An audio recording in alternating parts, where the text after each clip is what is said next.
Дизайн дүнгийг судлагдахуун болгож судалгааны төвшөнд шинжлэх ухааны үүднээс авч үзэх зорилгоор өнгө дизайн сургалт судалгааны төв үе таалгаа нээгээд удаагүй байна. Эрхэм үзэгчтэй ингээд яг одоо би өнгө дизайн сургалт судалгааны төв дээр хурж ирцээд ингээд байж гин. Одоо бүгдээрээ өнгө дизайн сургалт судалгааны төвийн захирал буюу дизайнер Мандалмаа ихчтэйгээ уулзъя. Та ингээд одоо танилцуулах уу? Яг одоо ингээд оюутнууд маань гоо ингээд будгаа найруулад сууж штт те. Одоо өнөөдөр одоо яг ямар хичээл орж байгаа одоо? Хөнгөн өнгө гэхээр ямар харагдах вэ? Дулаахан гэхээр яах вэ? Хүйтэн гэхээр яаж харагдах вэ? Одоо үндсэн шин чанар дээр зохиомж хийх ажил явж байгаа. Жишээлбэл өнгийн систем гингүүт яг одоо барилгын одоо юу гэдэг чинь те систем инженерийн гэл одоо систем гэхээр шал ондоо ингээ бодол орж ирж чинь те өнгийн систем гэхээр одоо юу даа ямар нэгэн шин чанараар хүмүүс харахад ойлгомжтой болж юм системлэн гэсэн үг те. Өнгийн тойргийг бол бид нар энэ дизайнтай холбоотой урлагтай одоо төсөх урлагтай холбоотой бол бүгд мэддэг. За манай дээр бол Монсолийн үнийн системээр бид нар энэ юугаа хийж байгаа. За системийн хувьд бол ганц Монсолийн систем бол байдаггүй. За энэ бол Америкийн эрдэмтний гаргасан систем л те. Тус төв нь Монголын дизайны өнгө судлалын холбооны дэргэд үйл ажиллагаа явуулдаг ба энэ чиглэлийн судалгааны ажлууд болон өнгөний сургалтыг явуулдаг юм байна.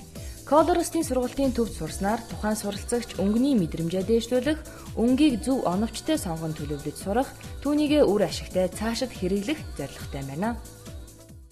Мэдрэмжээрээ одоо интерьер дээр ч вэ, хувцсан дээр ч вэ, мейкап юун дээр ч байсан гэсэн одоо зөөлөн имиж юу эсвэл одоо их тийм цавир пейл тоон авах эсвэл хүнд тоон авах гэдгийг зөв сонгож чаддаг болдог гэсэн үг л дээ. Жишээлбэл ингээд дандаа ингээ бараа өнгнүүд энэ ч харагдчихин те энэ ч болохоор ингээ дандаа хөнгөн өнгнүүд ч юм уу те. Ингээл энэ зурагтай ингээд сэтгэлдээ ингээд дотроо бодоод ингээ аюугаа баяр баясгалантай үе бодоод энэ зургийг зурсан уу? Эсвэл энэ болохоор тийм үе бодоод ингээ зурсан юм уу? Энэ нөгөө нэг миний хамгийн анхны ажил ахгүй юу?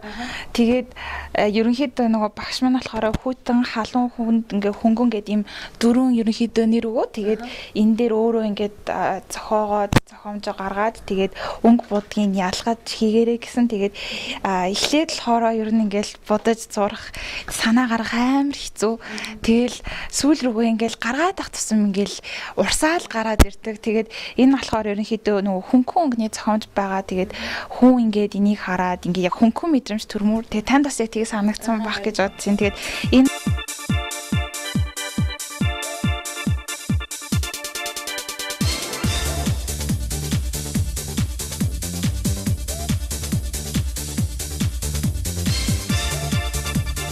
өөрөө ямар мэрэгчлээ лээ?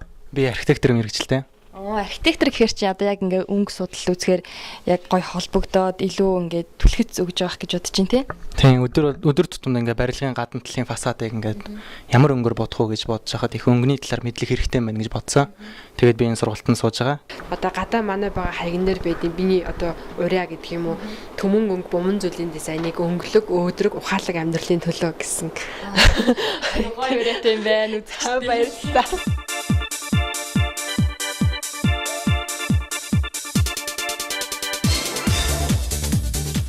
Дизайныг яаж судлах хүн болж авч үздгийг бол тэнд сурсан гэж хэлж болно. Тэгэд манайд бол одоо намайг багшиж авах үед бол тийм байж чадаагүй.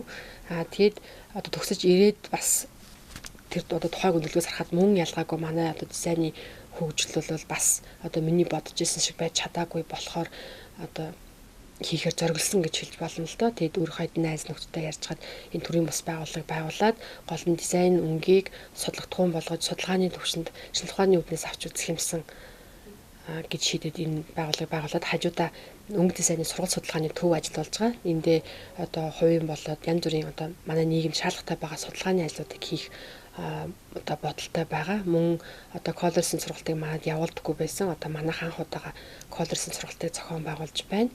Мөн fashion marketing-ийн сургалт буюу fashion management сургалтыг бас зохион байгуулж байгаа. Хүмүүс л яхааргүйг сонирхож байгаа. Colorist гэдэг нэрнээс эхлээл их сонин сод юм тайлбарлаач гээл. Хамагдж байгаа хүмүүсийн хувьд бол ихэвчлэн interior designer-аар юм уу эсвэл graphic designer сургууль төгссөн. Төгсөөд ажил дээр 1-2 жил ажилласан залуучууд их сонирхож ирж байна. Тэгэд мөн эсвэл одоо нэг залуу байхдаа юм хүүхэд байхдаа дизайнд хорхосдог байсан хүмүүс магадгүй эцгийн шалтгаан ч юм уу ямар нэг тухайн тохиолдолд өөр мэргэжил сонгосон улсууд бас дахиад нэг үзээд алдах юмсан бас нэг боломж гэж үзээ сурч байгаа улсууд бас байгаа. Тэгээд яхаарахгүй өнгийг одоо ингэж нарийн судалдаг юм байна, өнгө төлөвлөлтийг ингэж хийдэг юм байна, өнгө юм чухал юм байна гэдгийг бол одоо манай суралцаасууд бол мэдрээд төгсөж байгаа. За тэгэхээр манай дээр хичээлж байгаа колористыг анги бол өмгийг хараны түвшинд хэрэглэдэг бүх л хүмүүст зориулсан. Заавал дизайнер юм уу, одоо зураач биш, мейкап артист юм уу, тийм ээ, стилист юм уу, одоо магадгүй маркетингийн менежер ч гэсэн одоо брэнд identity юм уу, брэнд маркетинг, color marketing гэж ярьдаг болохоор одоо бас тэр имиж бүрдүүлэлтэндээ нэмэр болох өөрийн бас нэг давуу тал чадвараа хөгжүүлэх үүднээс олон хүрээний хүмүүс хармагдаж болдог мэргэжил байгаа. За бид нар эргэн тойрон харах юм бол битүү одоо бүх юм бол өнгөгүй юм гэж бол хорвоодор байдаггүй тийм ээ. Нар мандаад гэрэл ассан л бид нар бүх юмыг өнгөөр мэдэрчээдэг. За тэр өнгүүд маань өөр ингэсэн одоо шин чанар бидний сэтгэл зүйд хүртэл нөлөөлж яадаг байгаа. Аливаа зүйлийн мэдээллийг мөн чанарыг бид нар мэдрэхтэй одоо фактур байна, одоо материалын гадаргын шин чанар байна, том жижиг хэлбэр дүрс байна тийм ээ. Энэ бүгдээс өнгө бол нэлээд одоо хамгийн түрүүнд хүний анхаарлыг татаж одоо сэтгэлд үлдчихэд. За өнгөний тухай онлайн болоод одоо юу гэдгийг колор маркетинг яриад байвал олон одоо асуудлуудыг хөндөж болох ч гэсэн та бүхэнд ойлгомжтой байх үүднээс одоо манай дээр дизайн консалтингийн үйлчлэгээ авч байгаа хүүхдийн өрөөнд дээр жишээлж ярих юм бол илүү ойлгомжтой байх гэж бодож байна. За амьдрал дээр бид нэр одоо хүүхдийн одоо өрөө гэдэг юм уу амьдрах одоо орчин бол их чухал байдаг. Жишээлбэл хүүхдийн өрөөний хувьд өрөөг аль болохоор тийм цэлгэр уужин байлгах сонирхолтой байдаг. Одоо жишээл уужин цэлгэр байлгая гэвэл өнгөнд бас шин чанар байна. Одоо дулаан тоонтой буюу дулаан өнгөнүүд бол агшиж одоо байгаа газараасаа тэлж наашилж чаддаг бол одоо хүйтэн тоонтой буюу хөгцөнхөр өнгөнүүд бол одоо байгаа газараасаа цаашилж буюу асаж чаддаг. Тэгэхээр энэ шин чанарыг нь ашиглаад жижиг өрөөг хэрэг бид нар алдаа гаргаад дулаан тооны өнгөөр хийх юм бол жижиг байсан бол өрөө улам жижиг харагдах жишээтэй. За энийг өшөө бүр нарийн одоо сэтгэл зүйтэй холбож ярих юм бол одоо хүний анхаарал төвлөрөлтийг ялангуяа хүүхдийн анхаарал төвлөрөлтийг сайжруулдаг, илүү сэргэлэн болгодог ч гэх юм нойр хүл нозоор болдгоо өнгө гэдэг гэж байна.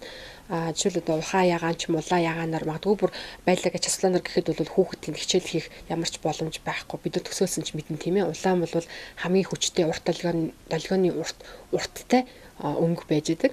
Тэгэхээр хүүхдийн өрөөний өнгийг сонгохдоо бол аль болохоор шар ногоон гэсэн гэгэл өнгө сонгох юм бол хүүхдийн сурах идэвхийг сайжруулж анхаарал төвлөрөлтийг сайжруулдаг байх жишээтэй.